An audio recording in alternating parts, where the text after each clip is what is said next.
अगर अपनों चाहे छी कि हमार हर ऑडियो वीडियो अपने तक सबसे पहले पहुंचाए तो हमार चैनल के लाल बटन दबा कर सब्सक्राइब करी और बेल आइकन दबाना बिल्कुल न बिसरी। हमरा बुझाइया गछौरी कोनो हलवाई के मिठाई छै। डीजे सुमित सतीश रैना, डीजे सुमित सतीश रैना, DJ Sumit Satish Raina. Shivani recording studio Gaurgamma Chowk. Singing by Ratish Raja, Ratish Raja, Ratish Raja. हमरा बुझाइया गछौरी कोनो हलवाई के मिठाई छै, कोनो हलवाई के मिठाई छै, कोनो हलवाई। हमरा बुझाइया गछौरी कोनो हलवाई के मिठाई छै, कोनो हलवाई के मिठाई छै। गाल चोचोहर रसगुल्ला, दूध के तूत रसमलाई छै।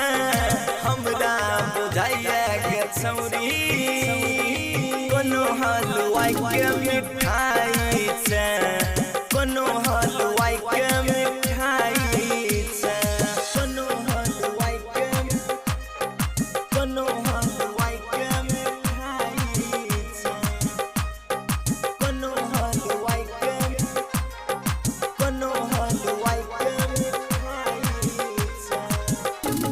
आप सुन रहे हैं शिवानी रिकॉर्डिंग स्टूडियो की शानदार रसगर जबानी छो तोहर झकास, देखिए तो हमरा लागैया पियास, देखिए तो हमरा लागैया पियास। रसगर जबानी छो तोहर झकास, देखिए तो हमरा लागैया पियास। हमरा खिया दे गई रस पिया दे, देखिए तो दूर किया जाई छै। हमरा बुझाइया गछौरी कोनो हलवाई के मिठाई छै, कोनो हलवाई के मिठाई छै।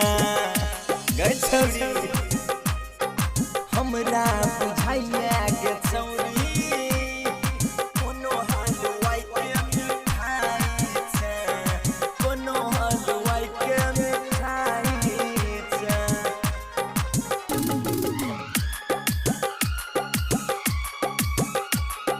रतीश राजा अही, देखिए कतोरा लगने छवि, ध्यान